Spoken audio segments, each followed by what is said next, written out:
মুসলমান গভীর মনোযোগ। উহুদের যুদ্ধ শেষ হয়ে গেল। সমস্ত কাফেরেরা উহুদের ময়দান ছেড়ে চলে গেল। বিশ্ব নবী জনাবে মুহাম্মদুর রাসূলুল্লাহ সাল্লাল্লাহু আলাইহি ওয়াসাল্লাম নিজের রক্তাক্ত শরীরখানে নিয়ে দাঁড়িয়ে গেলেন। আওয়াজ করে করে ডাক দিচ্ছেন, আইনা আবু বকর, কোথায় আবু বকর, কোথায় উসমান, কোথায় আলী, কই আমার সাহাবীরা, কে কোথায়? হঠাৎ করে একজন আশিকের কথা মনে পড়ল, যার নাম হলো সাঈদ। বিশ্ব নবী তাকে শহীদদের কাতারে দেখতেছেন নাই, গাজীদের কাতারে দেখতেছেন নাই। বিশ্ব নবীর সামনে একজন সাহাবী দাঁড়ানো ছিল, নাম ছিল হযরত জাবের রাদিয়াল্লাহু তাআলা।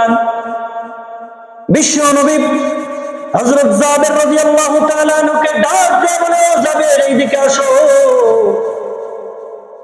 জাবের বিশ্ব নবীর কাছাকাছি আসলে পরে বিশ্ব নবী তাকে বললেন, ও জাবের, আমার সাঈদের কোথাও আমি খুঁজে পাচ্ছি না, আমার সাঈদ কোথায় আমি খুঁজে পাচ্ছি না। তুমি যাও একটু আমার সাঈদের খোঁজ খবর আমাকে এনে দাও। যদি তুমি আমার সাঈদকে জীবিত অবস্থায় পাও, সর্বপ্রথম আমার তরফ থেকে তাকে সালাম জানাইবা, সর্বপ্রথম আমার পক্ষ থেকে তাকে সালাম জানাইবা। জাবের রাদিয়াল্লাহু তাআলা আনহু বলেন, আমি রাসূলের এই কথাটা শোনার সাথে সাথে একটা দৌড় দিলাম। কিছু দূর যাওয়ার পরে বিশ্বনবী পিছন থেকে ডাকতেছেন আর বলতেছেন, ইয়া যায়েদ, ও যায়েদ, তাআল হিনা, এদিকে আসো, এদিকে আসো, দাঁড়াও, এদিকে আসো।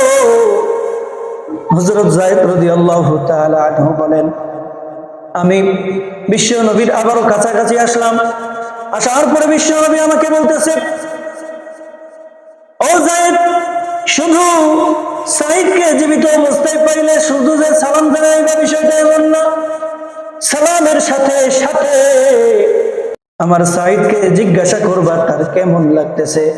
হযরত জাবের রাদিয়াল্লাহু তাআলা আনহু বলেন, আমি রাসূলের এই সংবাদটা পাইয়া একটা দৌড় দিলাম। পুরা উহুদের ময়দান তন্ন তন্ন করে খুঁজলাম, কিন্তু কোথাও পাই না। হঠাৎ করে দেখতে পেলাম উহুদের একটা প্রান্তরে একজন ব্যক্তি রক্তের নদীতে গড়াগড়ি দিচ্ছে। আমি কাছাকাছি গিয়ে জিজ্ঞাসা করলাম, হাল আনতা সাঈদ, ও ভাই তুমি কি সাঈদ? সাঈদের ওই সময় এমন অবস্থা ছিল, পুরো শরীর জুড়ে তীর তরবারির আঘাত আর আঘাত। শরীরের কোনো এমন একটা স্থান নাই যেই জায়গায় তীর তরবারির আঘাত নাই। মুখ থেকে নিয়ে পা পর্যন্ত পুরো শরীর জুড়ে শুধুমাত্র তীর তরবারির আঘাত আর আঘাত। প্রতিটা ক্ষত থেকে রক্ত গড়িয়ে গড়িয়ে পড়তেছে। আমি যখন যা তাকে বললাম, হাল আনতা সাঈদ, তুমি কি সাঈদ? ওই ব্যক্তিটা হালকা মৃদু ভাবে মাথা নাড়িয়ে বলল, নাম আনা সাঈদ, হে আমি সাঈদ। যখন আমি নিশ্চিত হলাম যে এটা সাঈদ, আমি তাকে বললাম, বিশ্ব নবী তোমাকে সালাম জানিয়েছে। হযরত জাবের রাদিয়াল্লাহু তাআলা আনহু বলেন, যখন আমি তাকে সালাম জানাইলাম বিশ্ব নবীর পক্ষ থেকে, তখন সাঈদ কেমন যেন শরীরের মধ্যে একটা তেজস্বী ভাব চলে আসলো। শরীরের মধ্যে যেন এক ধরনের শক্তি সঞ্চার হয়ে গেল। নবীজির সালামটা পাইয়া সঙ্গে সঙ্গে জমিনের উপরে উঠে বসলেন। উঠে বসার পরে আমাকে বিশ্ব নবীর পক্ষ থেকে যে সালামটা দিলাম তাকে, এই সালামের উত্তরে সে বলল, ওয়া আলা রাসূলিল্লাহি ওয়া আলা রাসূলিল্লাহি আসসালাম ওয়া আলাইকা, তোমার উপরে আল্লাহর শান্তি বর্ষিত হোক এবং আমার কলিজার টুকরা নবীর উপরেও শান্তি বর্ষিত হোক। হযরত জাবের বলেন, আমি তাকে বললাম, ভাই সাঈদ, নবী যে কেবলমাত্র তোমাকে সালাম জানিয়েছে বিষয়টা এমন না। নবী এটাও জানতে চাইছে তোমার এই রক্তাক্ত শরীর, তোমার এই ক্ষত বিক্ষত শরীর নিয়ে তোমার কেমন লাগতেছে, এটাও জানতে চাইছে।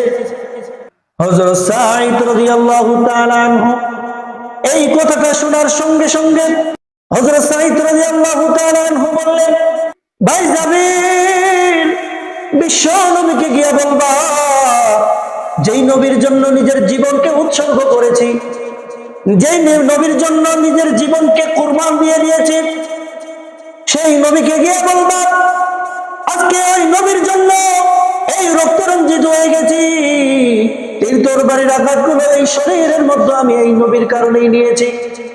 ও ভাই যাবি, বিশ্ব নবীকে গিয়া বলবা, বিশ্ব নবীকে গিয়া বলবা, আমি এই উহুদের ময়দান থেকে জান্নাতুল ফেরদাউসের সুঘ্রাণ পাচ্ছি।